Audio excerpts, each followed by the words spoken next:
It was at this moment he knew. He fucked up.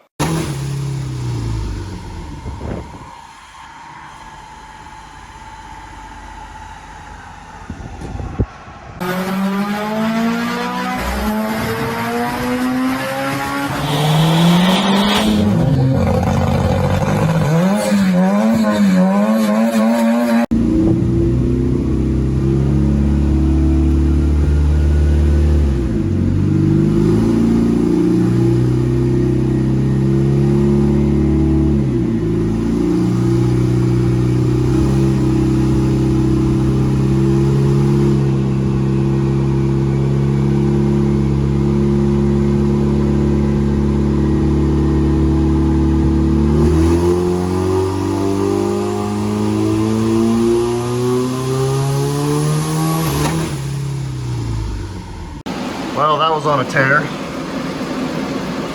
Held 270 foot-pounds of torque. It overboosted.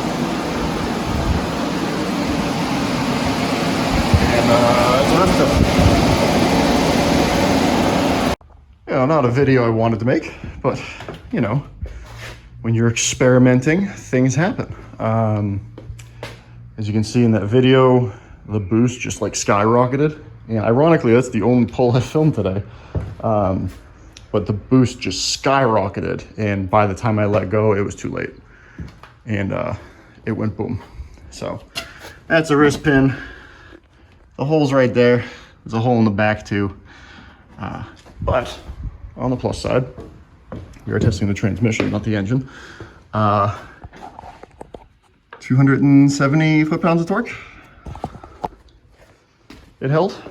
I had the line pressure maxed out. So that's a good thing.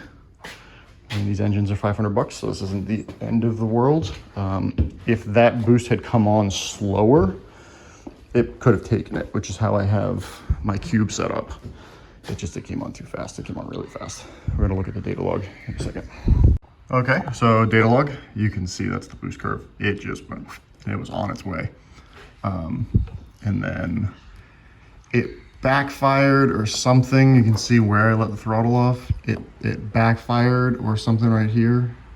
It went lean, and then that was the end of it. And that was the end of the engine. But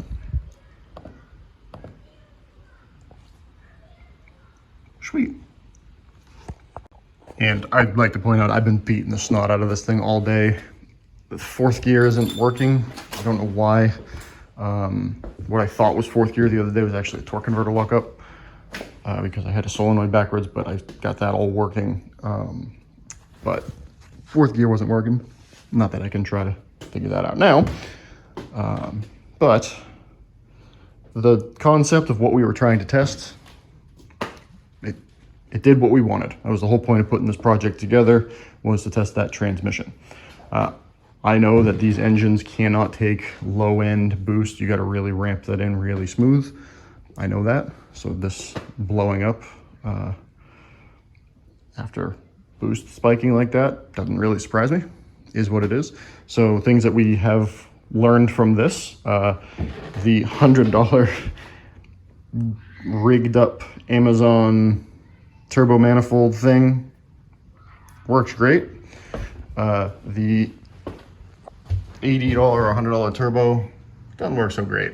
It's already leaking some oil past the seals. That doesn't surprise me at all. The auxiliary fuel thing that we were testing works great.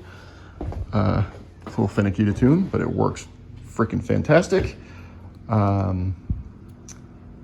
The oil drain on the front of the A8 works great.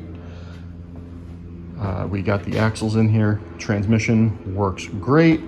So yeah, it sucks that it blew up. I wanted to, you know, keep making power, is what it is. So that, whatever.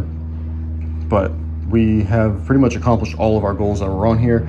If it was, the transmission was holding at 270 foot-pounds of torque.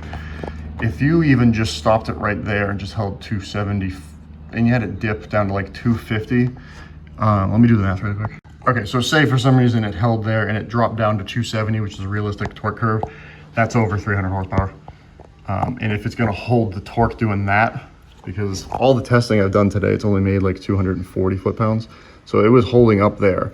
So that tells me this transmission will hold 300 horsepower. Even with the boost violently coming on like that like came on. That scared the bejesus out of me.